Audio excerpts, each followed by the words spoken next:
4 times a year, America gets an economic report card, Gross Domestic Product, or GDP for short. GDP is like a grade on the health of the US economy. But what if I told you a similar report card also comes out every quarter for the average American worker? A grade on how efficient we are at, well, working. Enter the productivity metric. Labor productivity is the amount of output that's produced per hour of work. It sounds like a very sort of technical or even pedestrian kind of thing, but it's actually the key to how well we live. But US productivity has been declining, and the reasons behind the decline, from the pandemic, shifting workplace trends, to even rising temperatures, are up for debate. As we've seen in the recent reports, businesses are actually reporting a downturn in productivity as a result of the work from home environment. The jury is still out as to whether or not work from home constitutes a productivity enhancement or a productivity decline. We hear a lot about burnout. We hear a lot about employee engagement.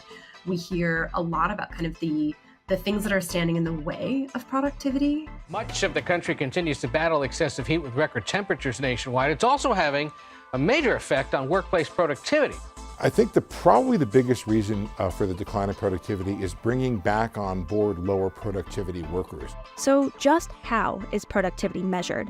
How effective of a metric is it for economists? What's behind the slowdown in productivity? And what impact does it have on the overall US economy?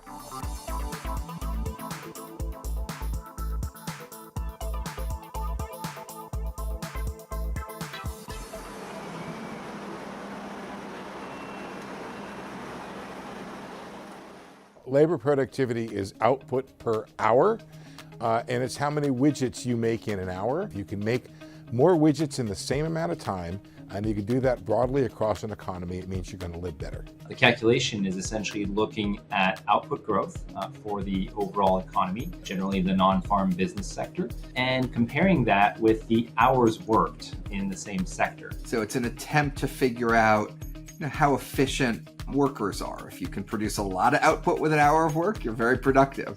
If you can't produce very much, it's quite low. The two sources of growth we have are, can you work more hours, and can you be more productive in the hours that you work? And what does the metric say about our economy? Productivity sometimes is telling you how efficient you are. The United States has higher productivity than India because workers produce more per hour in the United States than they do in India.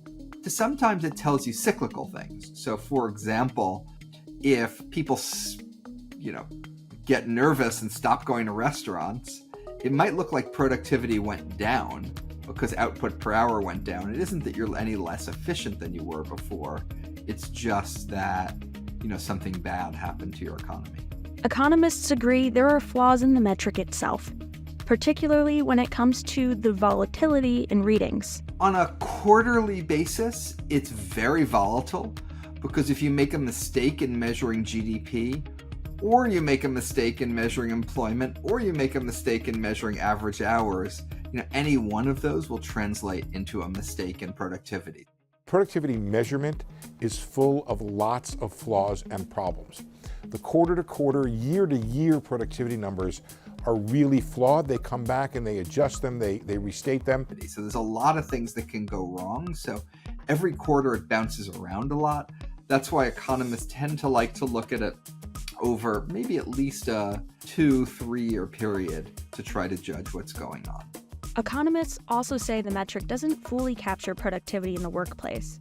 From difficulty in calculating work hours to accurately measuring productivity in today's service economy. Our government is so far behind in measurement issues that I personally don't pay too much attention to the official data on productivity. The one thing that makes me worry is that it's hard to define work hours.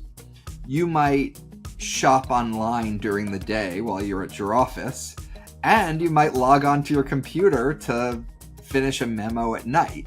Which of those was recorded as work, which of those was recorded not as work. But in an environment where output is rapidly fluctuating, where hours worked are also rapidly fluctuating, it's even more difficult to get a precise read on productivity growth? Well, I don't think we really know anymore what productivity is accurately, because we're a service economy, but we don't really measure the flow of services. Back when we were an industrialized or even agricultural country, it was easy to measure widgets, so to speak. You could do that in bushels of wheat. You could do it in output of cars or output of nuts and bolts. But now the US economy is primarily a service economy. So measuring widgets and measuring the productivity of widgets is very difficult. What happens, how productive is a bank teller? What happens to bank teller productivity when you bring an ATM on board? How productive is an accountant? How much different is that productivity when they have things like accounting software that does a lot of the job for you?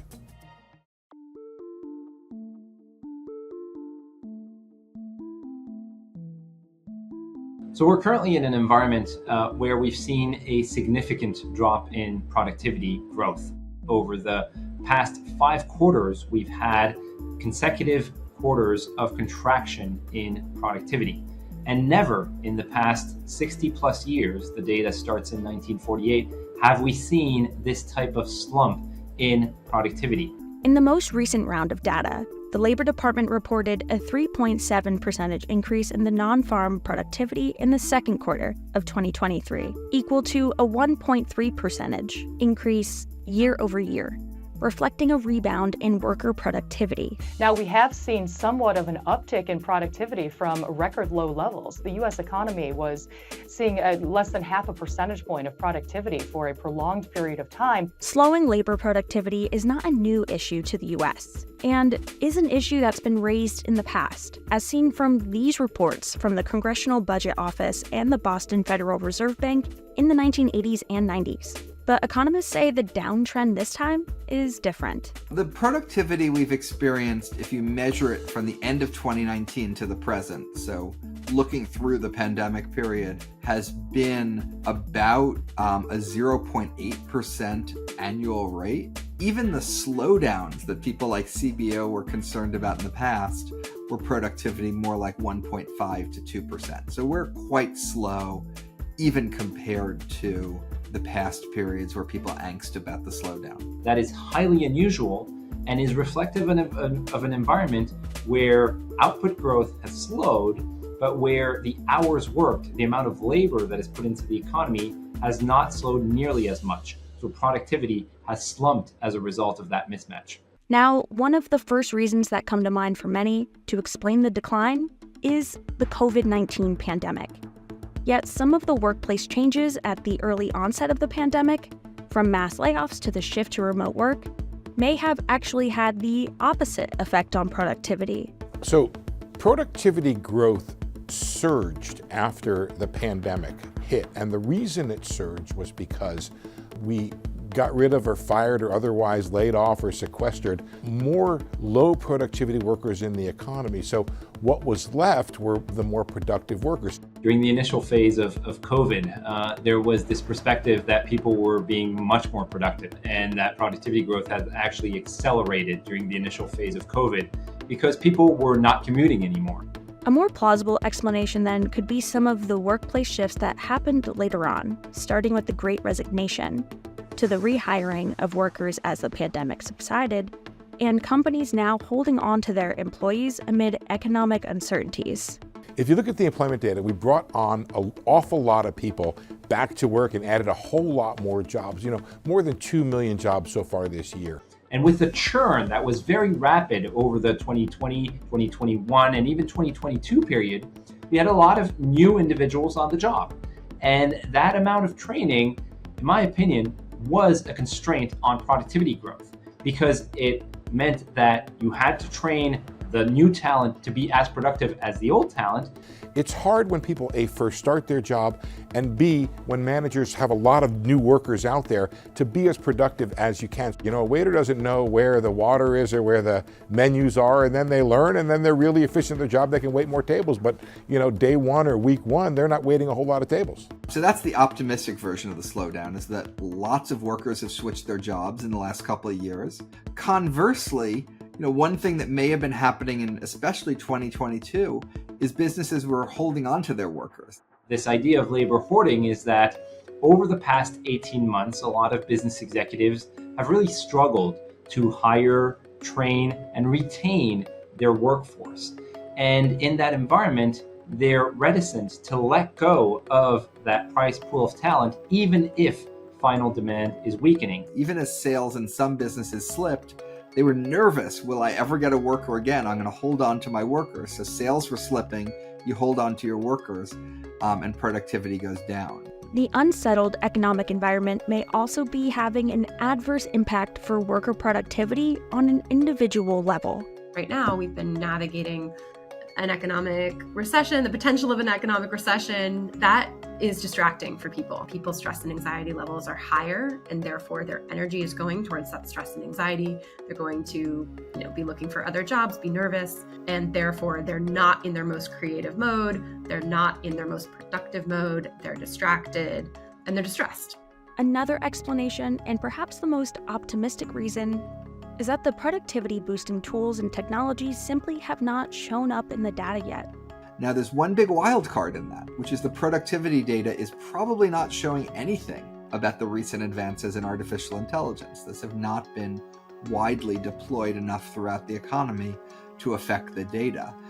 That is some real upside potential. It's been said for 30 years that we know the computers are more productive, but where does that show up in the economy? This was a puzzle that one of the great economists of our age, Robert Solow, the Nobel laureate, put already in the 1980s. The so-called Bob Solow paradox, in which Bob Solow said famously that the computer age in the 1990s was visible everywhere except in the statistics. And we had to wait until the early 2000s to see a very strong acceleration in productivity growth in the actual economic data.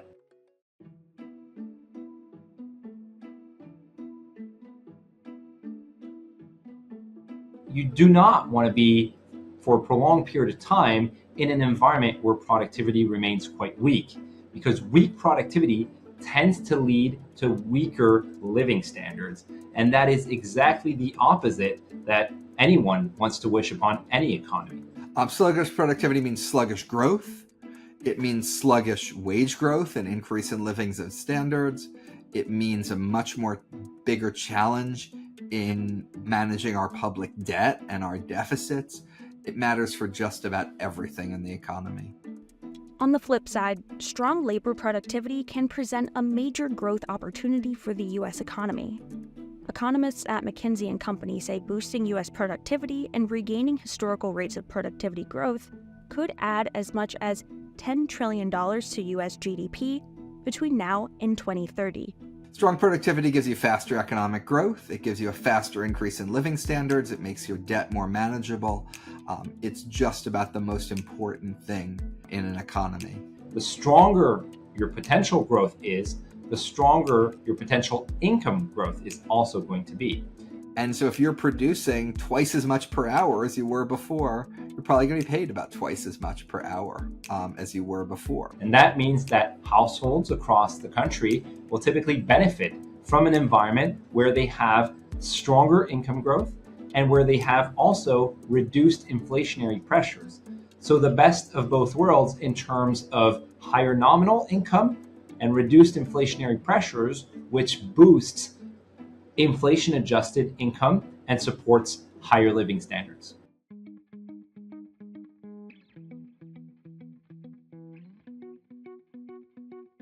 In general, our economy is so transformed in what it does, how we live, how we work, how we shop, that we really are not comparing accurately year to year in meaningful ways right now. We need an overhaul of the basic national accounts. And one of the difficulties with productivity is there's not really a dial that policymakers have. If the inflation rate is too high, the Fed raises interest rates. If the unemployment rate is too high, the Fed cuts interest rates. There's no dial like that for productivity growth. When we're asking what's really happening to how we produce and what the changes in goods and services are, we were not measuring these things very accurately anymore. And I think that is certainly one of the areas where there could be further improvements. Measuring the intangible part of the economy, things that pertain to the digitalization of the economy. So to my mind, we should be improving what we're measuring, and then we could decide what the real puzzles are after we get the measurements a little bit better.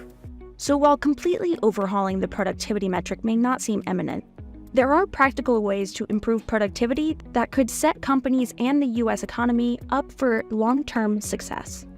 I think we do have a new generation of folks coming into the workforce who don't want to work the way that we've worked. And I think that's okay, in the sense that I think we might need to disrupt the way that we're working in ways that are important. So companies have to figure out how to best manage things like remote work.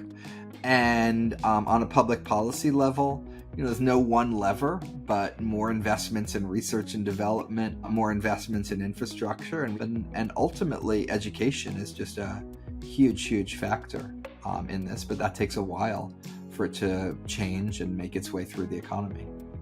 If we really took a step back and challenged the way we worked and the way that we think of value creation, we could create a lot more value in ways that actually are more humane, frankly.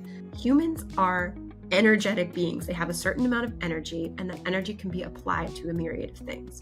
And if we're burning down on the energy constantly, we're in an energy crisis.